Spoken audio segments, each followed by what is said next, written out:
ഇന്നൊരു ഈസ്റ്റർ ഞായറാഴ്ചയായിരുന്നു. പക്ഷേ എനിക്ക് വർക്ക് ഉണ്ടായിരുന്നു.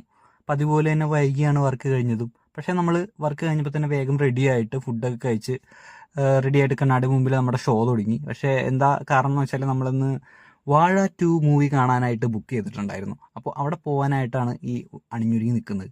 അപ്പോൾ നമ്മൾ നേരെ വണ്ടി എടുത്ത് പോകാൻ നോക്കിയപ്പോൾ ഓർത്തത് വണ്ടിയുടെ കീ എടുത്തിട്ടുണ്ടായില്ല. പിന്നെ നേരെ വേഗം വീട്ടിലേക്ക് വീണ്ടും ഓടി വണ്ടിയുടെ കീ ഒക്കെ എടുത്ത് നേരെ വിട്ടുകൊടുത്തു നമ്മുടെ തിയേറ്ററിലേക്ക്.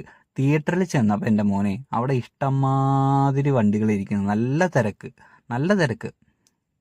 നമ്മളെ വീടിനടുത്ത് തന്നെയുള്ള ഒരു തിയേറ്ററാണ് പോയത്. അപ്പോൾ നമ്മളവിടെ ചെന്നപ്പോൾ തന്നെ കുറേ പേരൊക്കെ കണ്ടിറങ്ങി, എത്രയോ ഷോസൊക്കെ കഴിഞ്ഞ് ഇങ്ങോട്ട് ഇറങ്ങി വരുന്നുണ്ട്. ആട് 3 3 ഷോ കളിക്കുന്നുണ്ടായിരുന്നു. പക്ഷെ നമ്മുടെ വാഴ 2ൻ്റെ ഷോ എന്ന് പറയുന്നത് 6 ഷോസാണ് കളിക്കുന്നത്. നമ്മൾ 3 മണിയുടെ ഷോക്കാണ് പോയത്.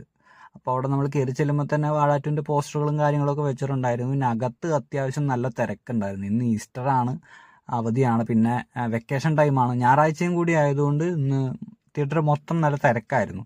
നമ്മളൊരു 6 മിനിറ്റ് മുമ്പേ അവിടെ എത്തി. അപ്പോൾ നമ്മൾ നേരെ പോപ്കോൺ സെഷനിൽ പോയിട്ട് അവിടെ നിന്ന് പോപ്കോൺ വാങ്ങിച്ചിട്ട് നേരെ നമ്മുടെ തിയേറ്ററിലേക്ക് കയറി. പെട്ടെന്ന് തന്നെ മൂവി സ്റ്റാർട്ട് ചെയ്തു. അധികം പരസ്യങ്ങൾ കാര്യങ്ങളൊന്നും ഉണ്ടായിരുന്നില്ല. നമ്മൾ ആ വാഴ 2 എന്ന് എഴുതി കാണിക്കുന്നവരെ നമ്മൾ വെയിറ്റ് ചെയ്തിരുന്നു അത് കാണാനായിട്ട്. പിന്നെ കുറച്ച് പോപ്കോണൊക്കെ ഇട്ട് മൂവി കണ്ടുകൊണ്ടിരുന്നു.